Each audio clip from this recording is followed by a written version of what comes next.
É isso aí, cambada. A Motorola lançou hoje a família Moto G7. Foi um evento global realizado no Brasil, o que reafirma que o nosso mercado é importante para eles.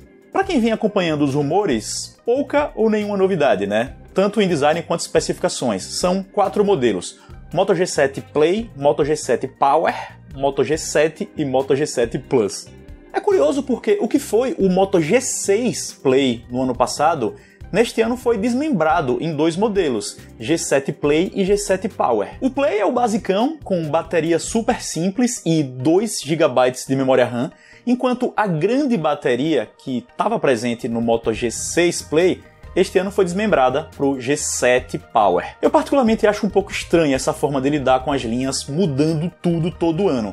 A gente teve Moto G4 Play, super basicão, depois não rolou o Moto G5 Play, no ano seguinte Moto G6 Play, que deu até uma avançada em especificações, e este ano o Moto G7 Play deu até uma recuada, com 2 GB de memória RAM. Logo de cara, por 1000 conto, eu acho que esse modelo não vale a pena, o G7 Play. Pelo simples fato de que se a gente pensa nos modelos do ano passado, tanto da Motorola quanto da concorrência, a gente já encontra algumas opções com visual atualizado, essa tela mais esticada, e especificações iguais ou até melhores, além, claro, de um preço mais ajustado em relação àquilo que está sendo oferecido. Vamos pensar, por exemplo, no Moto G6, o modelo padrão do ano passado.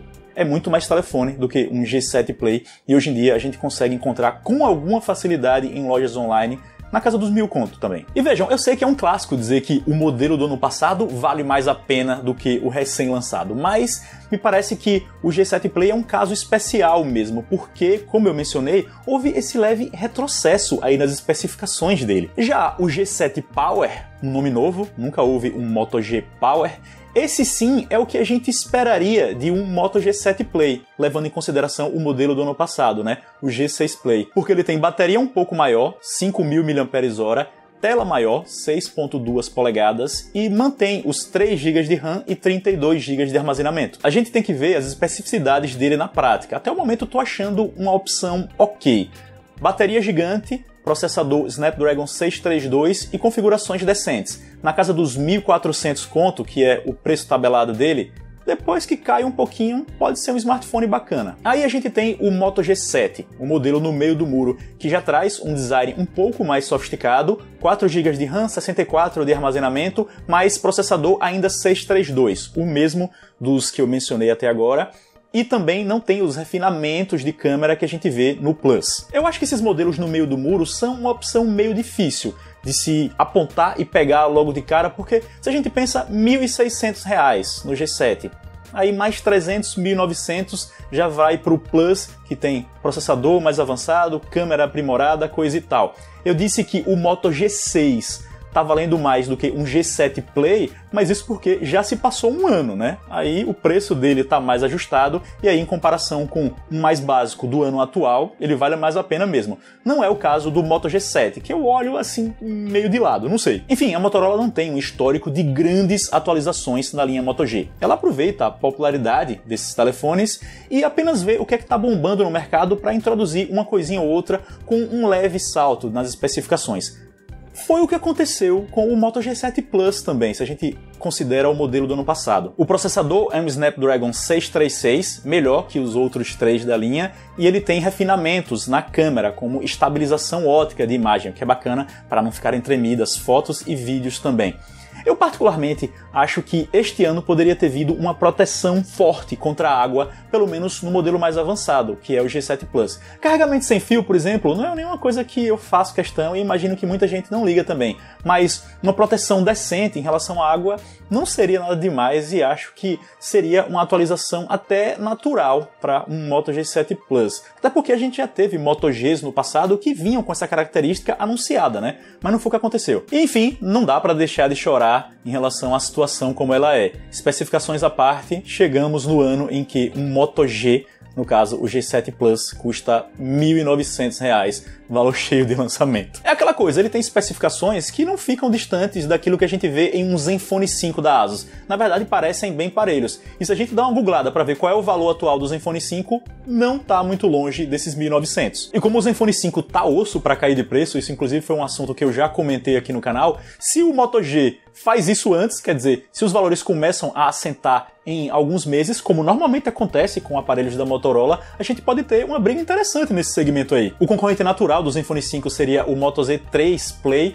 e é mesmo, mas com a sequência de lançamentos e as especificações muito próximas, esse meu campo fica meio embolado mesmo. Eu preciso fazer o destaque aqui sobre o design do Moto G7 e do Moto G7 Plus, que tem aquele recorte ali na parte de cima da tela, pequeno, em formato de gota, né? É algo que a gente viu fazendo sucesso em modelos mais avançados, lançados lá fora. E querendo ou não, é bacana ter uma empresa já trazendo para o Brasil, em aparelhos que não são topo de linha, uma característica que é interessante como essa. O chamado notch, né? O recorte minimizado ali em gotinha. Não é a menor gota que a gente já viu, isso já foi inclusive comentado nas comunidades da web, mas ainda é um recorte em gota menor do que aquele padrão iPhone 10 da vida. Enfim, a Motorola também mostrou novas funçõezinhas de software, também tá no histórico dela inserir algumas novidadezinhas ano após ano para chamar a atenção.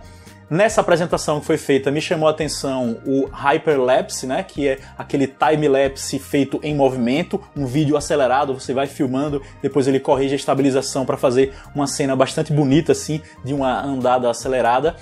Tô curioso para ver como é que vai funcionar na prática também o modo retrato, porque o G7 e o G7 Plus têm as duas câmeras na traseira para fazerem o modo retrato, as fotos com o fundinho desfocado, e eles não falaram muito sobre isso.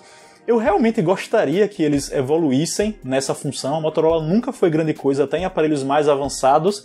E como não mencionaram, não fico lá com grande esperança sobre grandes novidades no modo retrato. Mas vou querer testar na prática também para ver qual é. E é isso, pessoal. Apenas alguns comentários meus para lá e para cá. Hoje foi o dia do lançamento, então queria publicar algo como um papo de boteco, que é isso que eu estou realizando aqui. É claro que se a gente pensa no pessoal que pegou aparelhos da linha Moto G6, com esses lançamentos de agora, não tem nada para se empolgar, para se mexer tanto em relação a uma troca, né? Para gastar dinheiro pegando um da família Moto G7. Os Moto G6, em minha opinião, permanecem perfeitamente adequados e eu, inclusive, os recomendaria para compra hoje, mesmo já tendo sido sucedidos, porque são valores já mais ajustados e eles ainda têm características como o design que são muito atuais. É óbvio que análises mais aprofundadas vou poder fazer quando eu tiver um ou alguns desses aparelhos em mãos para testes, né, para ver como é que eles se saem para além das especificações mesmo.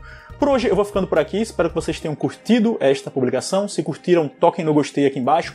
Para todo mundo que ainda não foi inscrito, estão esperando o quê? Toquem no inscrever-se e depois no sininho ao lado, porque assim vocês continuam acompanhando meu conteúdo e me dão uma força. É de graça, então vamos nessa, façam isso aí. Sigam-me nas redes sociais também e a gente se vê. Ouviram esse barulho?